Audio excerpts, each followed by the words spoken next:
Ustaz, afwan di luar tema, Ustaz pernah menerangkan salah satu kajian mengenai qada dan takdir. Yang ingin ditanyakan, jodoh itu termasuk qada ataukah takdir? Oke? Saya tidak menerangkan masalah qada, saya menerangkan masalah qadar dan takdir. Ya, karena qada, ada qadar, ada takdir, itu berbeda. Ada qada, ada qadar, ada takdir. Yang saya maksudkan kemarin qadar.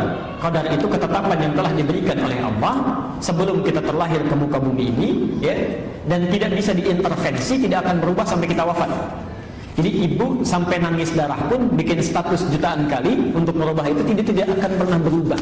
Ya, di antaranya ada dua, satu rizki, kedua ajal. Sedangkan takdir adalah ketetapan Allah yang dikukuhkan atas ikhtiar makhluk.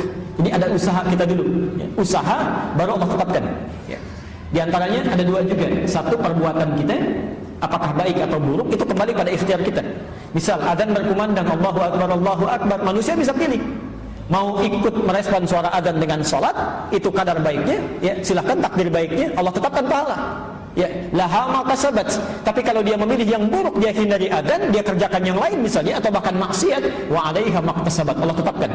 Ya, supaya manusia memilih yang baik, Allah turunkan hidayah, diberikan hidayah. Quran surah 29 ayat 69. Jodoh masuk yang mana?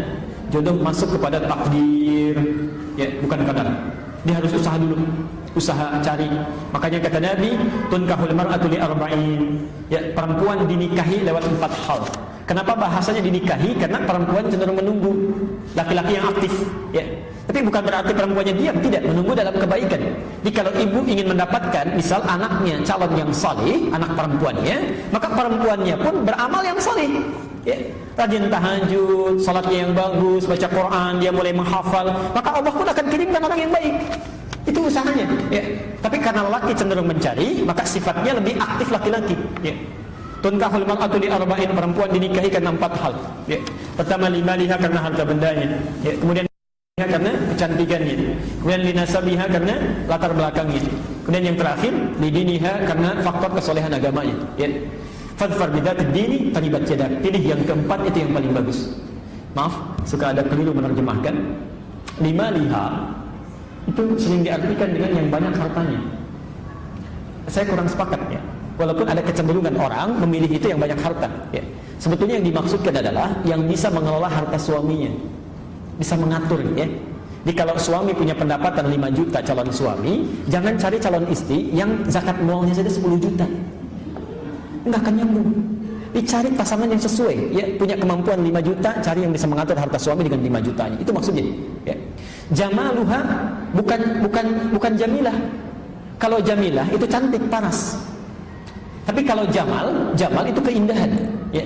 Kadang-kadang mohon maaf, ada kecantikannya nilainya misalnya 100, ya. Tapi cerewetnya juga 1000, ya. Itu bisa jadi nggak nyambung, ya. Yang dimaksud jamal itu kecantikannya bisa kepada paras, bisa kecantikannya di dalam. Orang katakan inner beauty misalnya, ya. Jadi itu yang membuat ketenangan dalam rumah tangga. Saya beri contoh, misal istri Nabi Zainab dengan Khadijah, cantik mana? Sudah pernah lihat belum? Bagaimana bisa jawab itu? Oke.